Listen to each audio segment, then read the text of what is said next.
Hello bachchon, so let's understand the question first. A satellite can be in a geostationary orbit around Earth at a distance r from the center.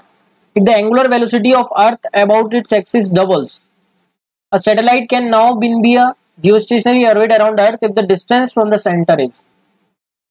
तो बच्चों ये अर्थ है हमारा और अर्थ के geostationary orbit में satellite घुमा रहे हैं हम।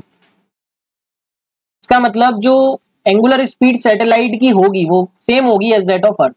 याद रखना है हमको, जियो स्टेशनरी ऑर्बिट जब भी दे तो angular speed of satellite will be same as that of angular speed of Earth. ठीक है बच्चों, सो अब हम इस क्वेश्चन को प्रोसीड करते हैं। तो सैटेलाइट की एंगुलर स्पीड वही होगी जो एंगुलर स्पीड अर्थ की है। तो हमसे बोला है कि एंगुलर स्पीड को डबल कर दिया, अर्थ की डबल हो गई, तो सैटेलाइट की एंगुलर स्पीड भी डबल करना पड़ेगी। अब एंगुलर स्पीड का रिलेशन आर के संग क्या होता है ये समझते हैं बच्चों। तो बच्चों अगर सैटेलाइट का टाइम पीरियड टी है तो टी जो होता है वो आर की पावर 3/2 पे डिपेंड करता है ना। केपलर की थर्ड लॉ जो हम बोलते हैं T square is directly proportional to r cube, तो वहां से ये आता है। तो टाइम पीरियड का रिलेशन पता है, और टाइम पीरियड क्या होता है बच्चों 2π/ओमेगा, where omega is the angular speed. तो हम बोल सकते हैं जो ओमेगा होगा वो इनवर्सली प्रोपोर्शनल टू आर की पावर 3/2 होगा। ये रिलेशन आ गया। तो पहले केस में बच्चों ओमेगा 1 मान लेते हैं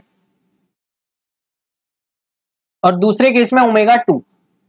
तो ये हो जाएगा पहले केस का r1/3/2 और दूसरे केस का r2 की पावर 3/2।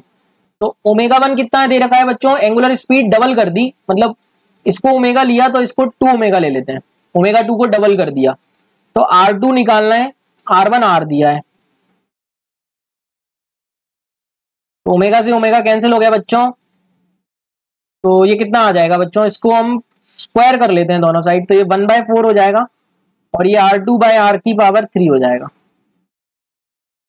तो r2/r को क्या लिख सकते हैं बच्चों, 1/4 की पावर 1/3।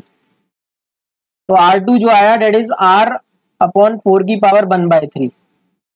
तो चेक कर लेते हैं ऑप्शंस, थर्ड में देखने को मिल रहा है, तो third is the correct answer बच्चों।